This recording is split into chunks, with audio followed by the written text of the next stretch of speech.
When you hear the name Taylor Swift, you don't just think of a singer or a songwriter. You think of a global movement, a force that has rewritten the rules of music, fandom, and even the economy. The phrase billion-dollar eras tour is not just a headline. It's the definition of an artist who transformed her career into an empire and her concerts into an era-defining cultural revolution.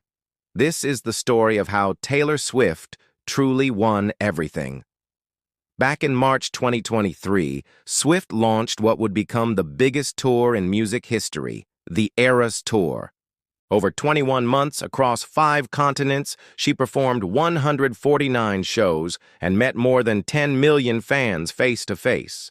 Every single show sold out within minutes. People traveled across states, countries, and oceans just for a chance to be in the same space as her. These weren't just concerts. They were cultural gatherings, once-in-a-lifetime experiences where fans relived every era of her career, from country beginnings to pop superstardom to indie storytelling. And then came the staggering numbers. By the end of the run, the Eras Tour had earned over $2 billion in ticket sales, shattering every record the live music industry had ever seen. It wasn't just the first tour to cross the billion-dollar line, it doubled it. On average, each ticket sold for about $200, far above the global average, and yet the demand never slowed. Millions of fans logged into Ticketmaster, waiting hours in digital lines, proving that no price could stand between them and the magic of Swift's stage. But tickets were only part of the story. Swift's world is built on connection, and merchandise became its own phenomenon. Fans wore glitter, cowboy boots, and homemade bracelets inspired by her lyrics, and still lined up to buy official tour hoodies, shirts, and keepsakes. In the first 60 shows alone, merchandise sales reached over $240 million, and by the end of the tour, the estimates climbed past $500 million. Every bracelet, every hoodie, every tote bag became a piece of history. Proof that people weren't just attending a concert, they were carrying a piece of Taylor's world back home with them. Even for those who couldn't get a ticket, Swift made sure no one was left out. The concert film, Taylor Swift, The Eras Tour, became a blockbuster of its own, grossing more than $260 million worldwide. For the first time in history, a concert movie outperformed major Hollywood films, showing that Swift's impact wasn't confined to stadiums. She could turn theaters into her stage, and audiences responded with the same passion, singing along in cinema seats as if they were inside the arena itself. And in the midst of this global whirlwind, Swift showed what true leadership looks like. Reports revealed that she paid nearly $200 million in bonuses to her tour crew. Dancers, band members, lighting technicians, truck drivers, and countless others who made the tour possible. It wasn't just about sharing her success. It was about gratitude, about reminding the world that even the biggest star shines brighter with a team. That act of generosity alone became its own headline, cementing her reputation not only as a brilliant performer, but as someone who values people as much as profit.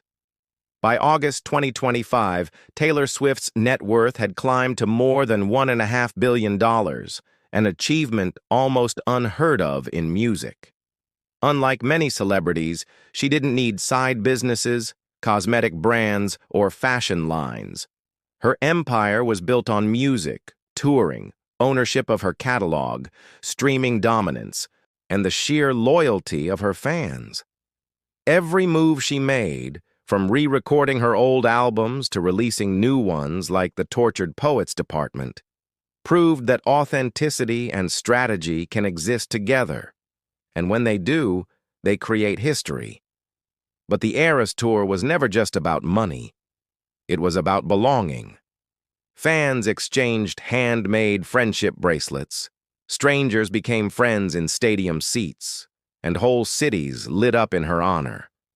The tour boosted local economies wherever it went, filling hotels, restaurants, and small businesses with fans who came from across the globe. Economists even coined the term swiftonomics to describe the billions of dollars generated by her presence. What other artist can make an entire nation's GDP spike for a weekend? This is why the phrase, "how Taylor Swift won everything," feels so true. Because it's not just about the billions. It's about the way she turned her personal journey into a shared cultural moment. She didn't just dominate charts or break records. She created a universe where her fans felt seen, valued, and celebrated. The Eras Tour is proof that when art, strategy, and love for the audience collide, the result is not just success. It's history. And yet, this is only the beginning. In the next chapter, we'll dive deeper into the mindset behind her billion-dollar empire, the strategies that turned her from an artist into a mogul, and how this journey signals a new future for the music industry itself. The world seemed to pause again when Taylor Swift whispered about her new album, The Tortured Poets Department. That album didn't just arrive, it marched in and claimed something historic. On the morning of April 19th, the digital realm lit up as the album broke every record imaginable. In the first day alone, Spotify saw over 300 million streams, setting a new benchmark for a single day. In a single week, global streaming numbers reached an eye-popping 1.76 billion, unheard of territory.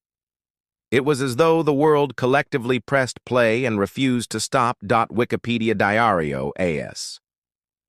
Then came the numbers that made even seasoned industry watchers stop in their tracks.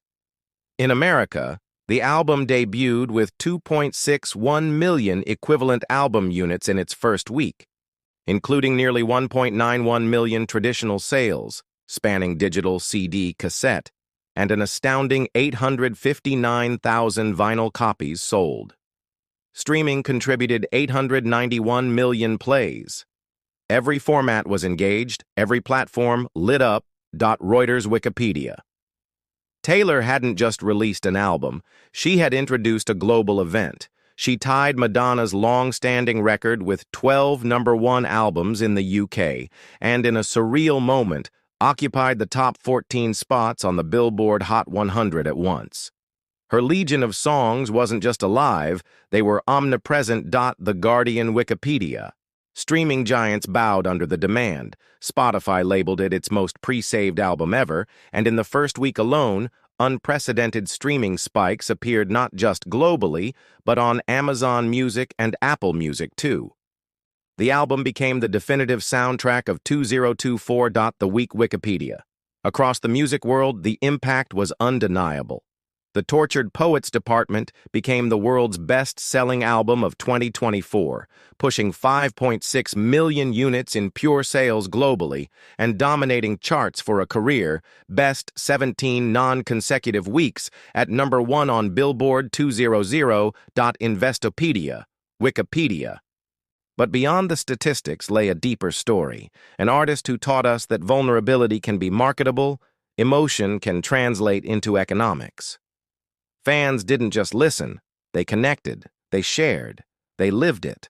Fast forward to now, and Swift is poised for another leap forward. Her next album, The Life of a Showgirl, is set to release on October 3rd, 2025. Even before it drops, it's completely rewriting preview records. Over 440,000 fans have already pre-saved it on Spotify's countdown page, the most for any album so far. People.com. This upcoming album is being teased as Swift's return to pop glamour, co-crafted with music maestros Max Martin and Shellback, featuring tracks like Elizabeth Taylor, The Fate of Ophelia, and a collaboration with Sabrina Carpenter. It's being framed as a dramatic, euphoric counterpart to the introspective and sorrowful tones of Poets. People.com. Financial Times, industry analysts and fans alike are watching, buzzing with anticipation. 4. After her previous album accounted for more than 6% of all global album sales in 2024, the pressure is real. If The Life of a Showgirl hits even a fraction of that, it could reshape streaming and sales trends once again. Market Watch.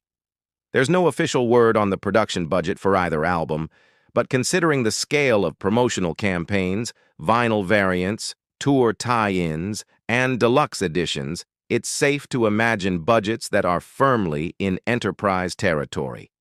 With Poets, Swift rolled out multiple variants: the Bolter, the Albatross, the Black Dog, timed with international tour stops, creating an ecosystem of demand and exclusivity. Wikipedia. She didn't just release music, she constructed experiences: deluxe physical editions, exclusive vinyl, bonus tracks dropping during shows, and merch that became collectibles. Each release felt like a limited-run invitation, and fans rallied to say yes.